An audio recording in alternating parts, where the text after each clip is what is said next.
Abategetsi mu bihugu vyo mu burengero bw'isi bariko baraha Ukraine uburyo bw'amafaranga n'ibikoresho vya gisirikare mu ntambara iriko iragwana n'Uburusiya.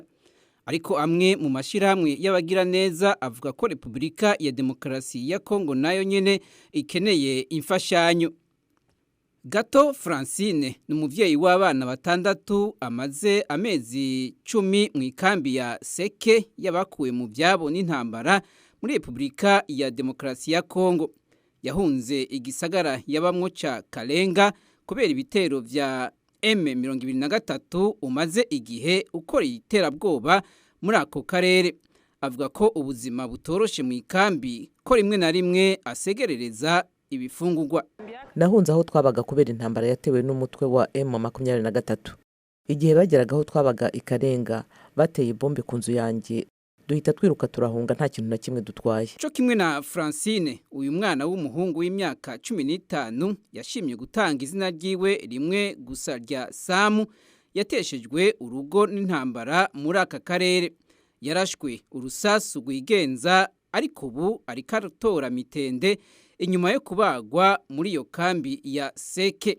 Ibi bitaro vyunguruzwa bimaze igihe bivura bamwe mu bakeneye ubufasha bwihutirwa mu baganga. Byashinzwe n'ishiramwe ry'abagira neza Croix Rouge Igoma, umugwa mukuru w'intara ya Kivu y'Uburaruko mu buseruko bwa Republika ya Demokarasi ya Kongo. Kubwa HCR, igisata cawo ni cita ku mpunzi, abantu barenga 880 barateshejwe ingo zabo mu buseruko bwa Kongo kuva mu kwezi kwa gatatu 2020 igihe intambara n'ubwicanyi vyaduka. Anne Sylvie Linda, umwe mu barongoye ikigo ca Croix Rouge Igoma, avuga ko abo bantu bakeneye kuvugwa ibikomere vyo ku mubiri ndetse no mu mitima. We're also working with in the field of health. Turiko dukora ibitandukanye birimo kuvura abantu na cane cane abafise uburwayi bwo mu mutwe. Abantu barahamuwe n'ingaruka z'uku guhunga no gutana mu mitwe gukomeye.